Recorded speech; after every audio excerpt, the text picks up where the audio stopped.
welcome. In today's video, I want to show you a game that I played between me and an opponent named Karimo31, who's rated 1790 on Lichess. This game is my attempt at trying to play the Rosarimo variation as a counterattack to the Sicilian defense, and I'm learning it as I go along. This game was a very interesting kingside attack, and let's get into it. So I start the game off with e4. We have c5, knight to f3, and black plays bishop, pawn to d6, and my bishop goes to b5, and then he blocks with the knight to c6. And from here, this is where I'm trying to, my intent is to take this knight eventually and double the pawns. I should have did it immediately when he played this, but I play queen to e2 instead, and he plays knight to f6, and I play bishop takes c6, and he captures. We have the double pawns, and the idea behind this is to restrict the black position from being able to move freely. This pawn allows maybe a push here, and also allows black the use of the b file, but it also hinders the development of the bishop to a useful diagonal. I mean, if he comes over here, then he's going to exchange himself, but to come here is probably better to pressure and help him add to the d5 square, but he never does that. Pawn goes to d3, and he plays e6, and I castle bishop to e7, and I play h3. The reason why I play h3 is because I want to bring the knight over here to h2 and push f4. My pawns aim to the king side, and I'm trying to play in that direction. For those of you who know Jeremy Silman's books, you know what I'm talking about. And black decides to castle, and I play c3. c3 is designed to keep some protection on the b2 pawn. When his bishop finally develops, there'll probably be some pressure on the b file, and in the meantime, the queen will hold that for a little while. Bishop to b7, so he does not put the bishop on the b file. I bring the knight to h2 as planned. He brings the rook over to e8. I'm not really sure why he played this move. I'm guessing that he probably wants to play in the center. I'm looking at this, and some things maybe, but he seems a little bit too clogged up to be able to do anything in terms of where he's placing his pieces.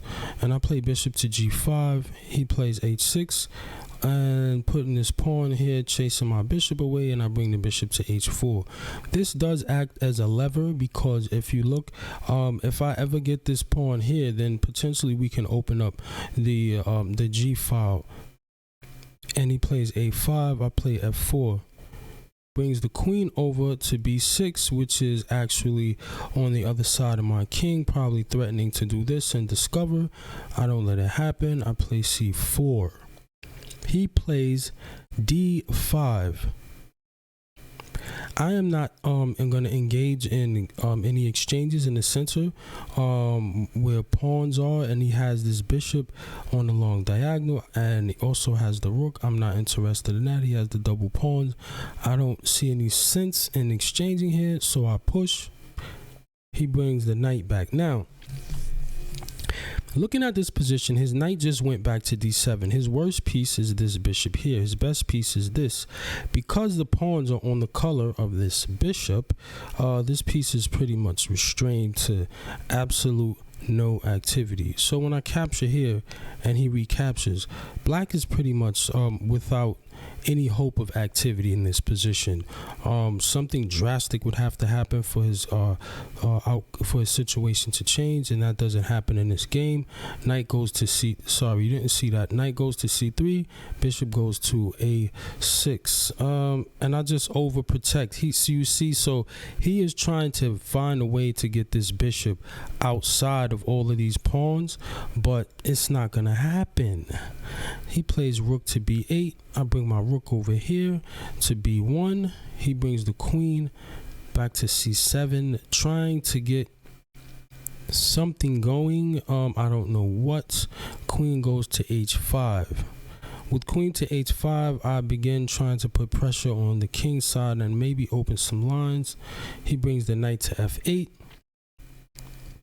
I bring the knight to g4, and then he brings the knight to h7.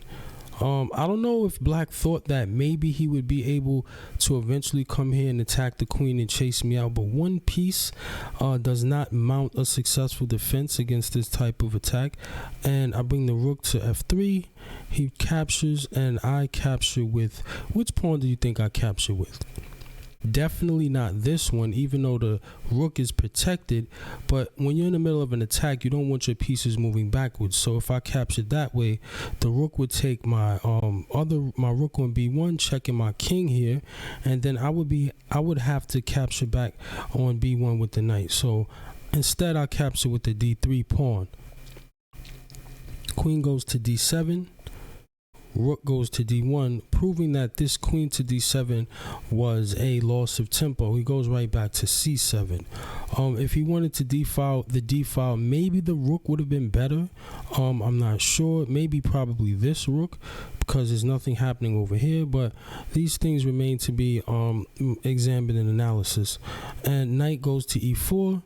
And we have another move which I highly think is incorrect and I don't agree with, is this move where he pushes the pawn here.